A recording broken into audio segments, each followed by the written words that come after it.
Se armó la trama con Javier González. Todos los miércoles en Onda Cero Puerto Llano. Se armó la trama.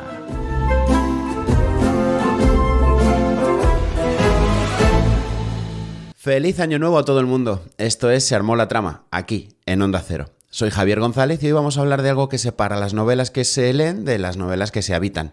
Porque hoy toca hablar de algo que comúnmente se conoce como el world building o la construcción de mundos en castellano. Eso que hace que cierres el libro y sigas pensando en cómo funcionan sus ciudades, sus leyes, su clima, su historia o su política. Porque cuando el world building está bien hecho, la trama no se sostiene sola, el mundo la empuja.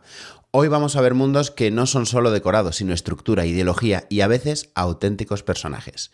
En el radar literario vamos a empezar con el universo de Fallout. Arrancamos con este radar con un ejemplo de world building llevado al extremo, porque el libro oficial del universo Fallout publicado por HarperCollins ha llegado a mis manos hace muy poquito. Y para los que no conozcan Fallout, no es solo una saga de videojuegos, es un mundo coherente, reconocible y brutalmente consciente. Es una estética retrofuturista, una sociedad rota por una guerra nuclear, facciones con ideologías claras, tecnología avanzada, conviviendo con miseria absoluta, y una estética años 60, pero como una especie de futuro distópico que funciona de una manera maravillosa. Este tipo de libros no solo cuentan una historia, explican cómo funciona el mundo, te hablan de sus reglas, de su pasado, de por qué la gente actúa como actúa. Y aquí está la clave del world building moderno. Fallout ha sobrevivido a distintos juegos, guionistas, formatos, porque el mundo está tan bien construido que admite historias dentro de él sin romperse. Eso es world building de alto nivel, cuando el universo es tan sólido que no depende de un solo protagonista. El universo existe antes y después de la trama.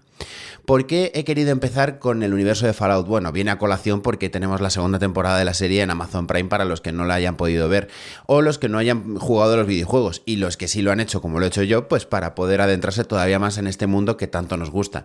Incluso he tenido el placer de poder probar un juego de mesa estilo Dragones y Mazmorras, pero con el universo de Fallout. ¿Por qué es tan importante la construcción de mundos? Bueno, pues porque es lo que nos diferencia un libro de magia de otro. No es lo mismo Harry Potter que The Witcher, y no solo porque el protagonista tenga otro pasado o tenga otra estética, o tenga otro tipo de amigos y la trama vaya por otro lado, sino que todo el mundo que lo rodea es completamente diferente. No es el mismo bestiario, es decir, los animales fantásticos no son para nada los mismos, ni tienen las mismas habilidades, ni la misma estética, pero es que tampoco el sistema de magia tiene nada que ver. En Harry Potter tenemos una serie de conjuros lanzados con o sin varita para los más mágicos dentro de este mundo ya mágico de por sí, y en The Witcher tenemos un sistema que está basado en una... Bueno, es que no quiero desvelar demasiado de la trama, pero también funciona con la ciencia ficción. ¿Por qué el juego de Ender, que también es un libro maravilloso, no es lo mismo que el universo de Fallout? Bueno, pues que aunque los dos sean ciencia ficción, uno tiene una estética completamente futurista, es un niño que es elegido para ir a un programa especializado para poder, digamos, ser un militar del futuro dentro de un juego, y Fallout es también del futuro, porque resulta que el mundo se ha ido al carajo, hablando mal y pronto. Esa temida guerra nuclear que tanto tememos hoy en día, pero que sobre todo dio lugar a tanta propaganda en los años 60 y 70, se hace realidad. Y es que el mundo estalla en una guerra que no avisa. Todo queda destruido, ciudades enteras, absolutamente todo lo que os podéis imaginar. Pero el mundo se separa en dos partes. Los que se han podido refugiar en unos refugios atómicos, que son moradores de los refugios. Hay no sé cuántos había, no sé si llegaba a 100 refugios o más de 101, sí, porque hay uno que era el 101, entonces más de 100. Y cada refugio se desvela que es una especie de experimento, porque realmente cada refugio alberga una serie de personas muy distintas. Por poneros un ejemplo muy rápido, en un refugio son todo mujeres excepto un hombre, y en otro refugio funciona al revés. En otros solo hay asesinos en serie, en otros solo hay personas tremendamente cristianas. Os podéis imaginar por dónde va este tipo de experimentos. Y luego están las personas que han sobrevivido de alguna manera a esa guerra nuclear y que habitan el mundo más allá de los refugios. Hay todo tipo de seres, todo tipo de subtramas, y eso lo que te da es una libertad para poder escribir casi cualquier tipo de historia. En la serie que tenemos ahora, el protagonista prácticamente es un cowboy que adopta a una moradora del refugio para poder guiarla dentro de una misión. Es alucinante y os lo recomiendo 100%. Si tenemos que hablar de la construcción del mundo, Este libro de HarperCollins y todo este universo de Fallout es un muy buen sitio por el que empezar si no te gusta demasiado la fantasía o quieres ciencia ficción sin demasiadas máquinas. Si podemos hablar de los cotilleos de tinta, de los mundos compartidos y el nuevo oro editorial, podemos hablar de un cotilleo que afecta directamente al world building. Y es que cada vez más editoriales y productoras están buscando mundos, no solo historias, universos que puedan expandirse, novelas, series, juegos, cómics. Lo estamos viendo con adaptaciones recientes, donde el foco ya no solo es el protagonista, sino en que un mundo que sea creíble por sí mismo. Si el mundo no se sostiene, el lector, o el espectador en este caso, se cae fuera. Esto ha provocado algo curioso en el sector editorial. Se valoran muchísimo los manuscritos con mitología propia, cronologías internas, culturas diferenciadas, incluso aunque la trama sea sencilla. ¿Por qué? Pues porque nos da pie a poder construir algo dentro de algo que ya es algo muy sólido. Antes bastaba una historia que fuera decente, incluso buena. Ahora te piden además un planeta entero con un manual de instrucciones. Moraleja del cotillo, la construcción de mundos ya no es un lujo del género fantástico, es una herramienta clave en el mercado actual. Y es que si os dais cuenta, la magia, por ejemplo, dentro de la fantasía del Señor de los Anillos no tiene nada que ver con el resto de magias, ni tampoco el mundo. Si te ponen un mapa de la Tierra Media, lo puedes distinguir con solo un vistazo, y si te ponen una foto del castillo de Hogwarts, te pasa exactamente lo mismo. Toda esa construcción que los autores y autoras han hecho con todas sus historias, lo que hace es que la riqueza del mundo te vaya acompañando mientras la trama a lo mejor es tan o menos fuerte de lo que te esperaría, pero todo lo que lo rodea, las criaturas mágicas, las cartas que hablan, las espadas que brillan cuando hay orcos cerca, son lo que hace que te sigas quedando dentro del libro cuando la trama no es lo suficientemente interesante para algunos o para otros.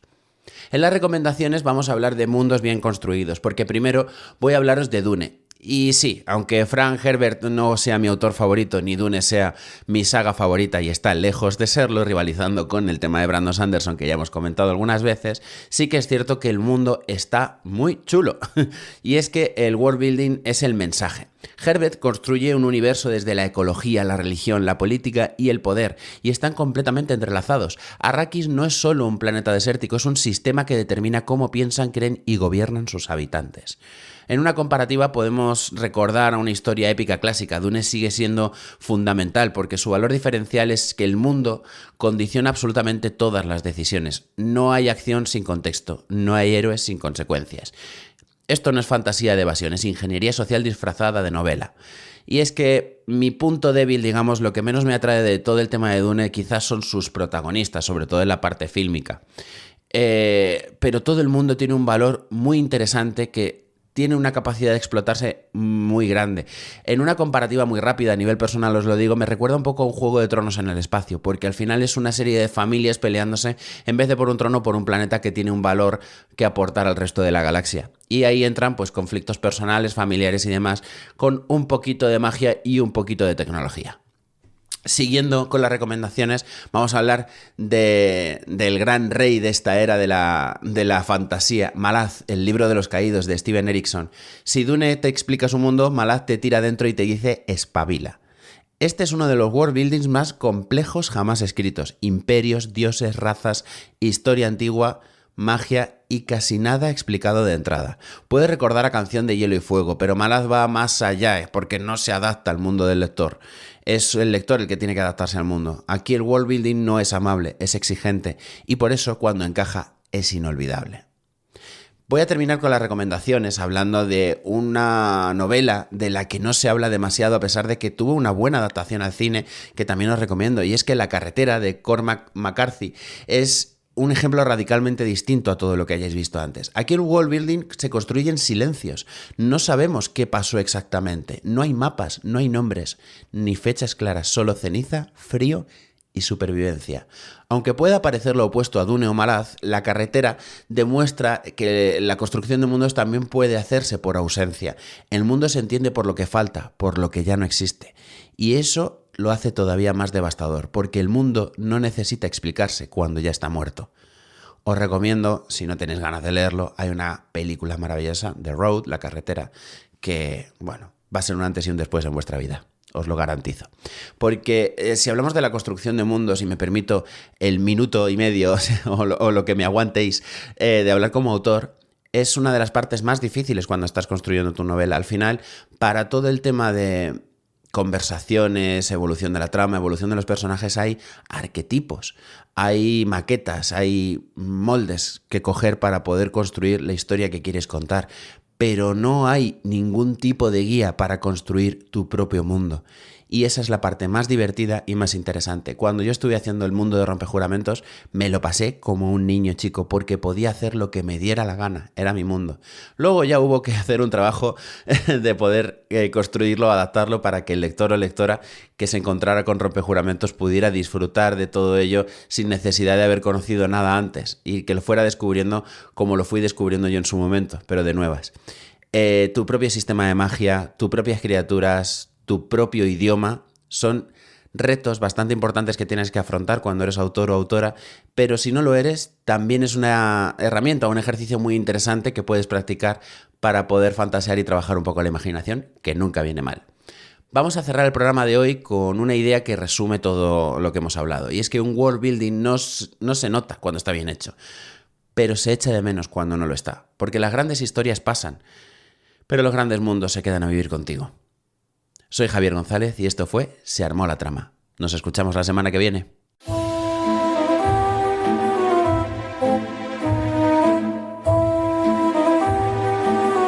Se armó la trama con Javier González. Todos los miércoles en Onda Cero Puerto Llano. Se armó la trama.